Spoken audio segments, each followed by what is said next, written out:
I'm Bob Hallmark in East Mountain today. Let's talk about law enforcement.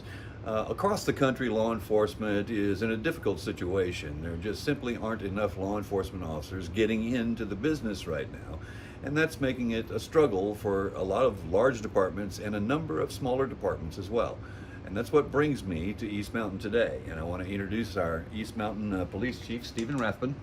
And Stephen, I guess one of the things that is a challenge for you, and you knew this starting off, is you came in as basically a one-man show here in East Mountain as the chief, and you were the only officer at the time. It presented a challenge for you, I guess. Yes, sir, a little bit. And how? What were those challenges? Obviously, you are not the kind of person who sits behind a desk somewhere. Correct. I'm two things. I'm a big kid at heart, and also I'm a street cop. It's hard to sit behind the desk all day. But one of the challenges was manpower. Another one was equipment, stuff like that. Mm-hmm. Now, one of the things that I led off with was there's a shortage of law enforcement officers in this country right now. It makes it difficult for really any department to be fully staffed, and most of them are not fully staffed. You came up with kind of a unique answer to the problem here so that you wouldn't be the only one here. Yeah, so I have a reserve officer program. Basically, they have the same police academy as paid officers, same training mandates. They do the same job and they don't get paid. Mm-hmm. My program is I ask them to work at least one shift a month, and I'll carry their commission and make sure that they get their training. In return, we have somebody extra on the streets. Essentially, people might look at this and say volunteer. It's almost they look at this and they say, well, you have somebody who's volunteering to be a police officer for you. Exactly. They don't get compensated in any way other than their love for doing the job, and they're keeping their training current. How does this help you at this point? Now, obviously, as a one-man office, you can't be everywhere at every time. Correct. Usually, the best way it helps me is my reserve officers can come and get a car and go get on the street and do the same job I do. They take calls, they take reports, they make arrests, they work traffic, they get out and talk to the community. Everything I do, I just don't have to pay them. And obviously, being commissioned officers, they have the ability to make arrests and stops and things of that nature. Correct. Okay. Now, what does this do for you? Obviously, this frees you up a little bit when you do have a volunteer or a reserve officer here. Correct. Case example is our 4th of July celebration. I had a reserve working all weekend. I was able to be here at the office taking care of getting everything put together and supplies, and and didn't have to worry about having to go out on a call right in the middle of it, or not being here to help everybody else get it put together because the officer was out taking care of everything.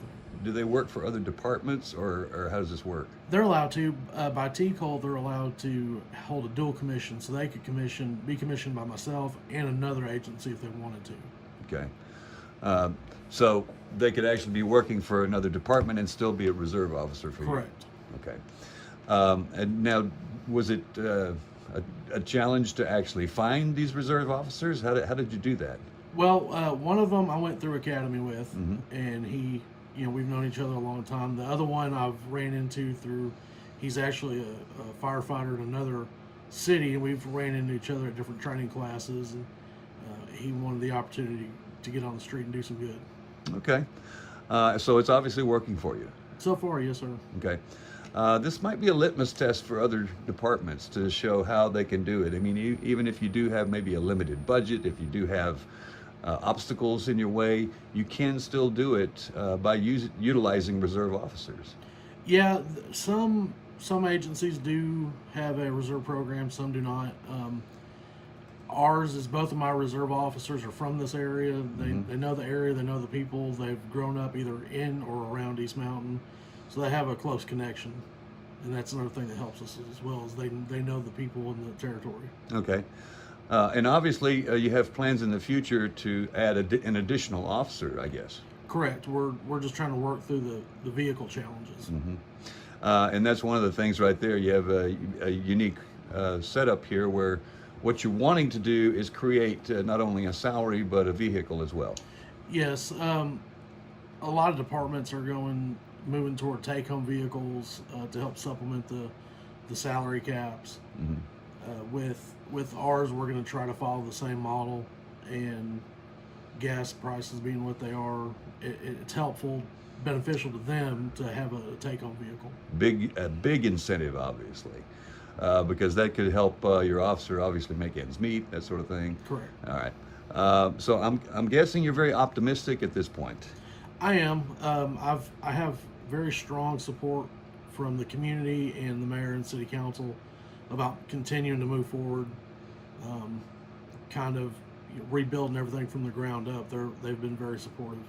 And you said previously that you have a kind of a different perspective on being a chief. You want to be out there. You want to be somebody who is in the community and well known, and you want your officers to be that way as well.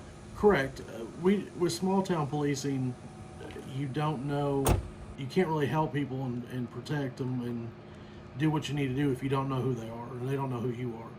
So that's a very strong philosophy that I have is,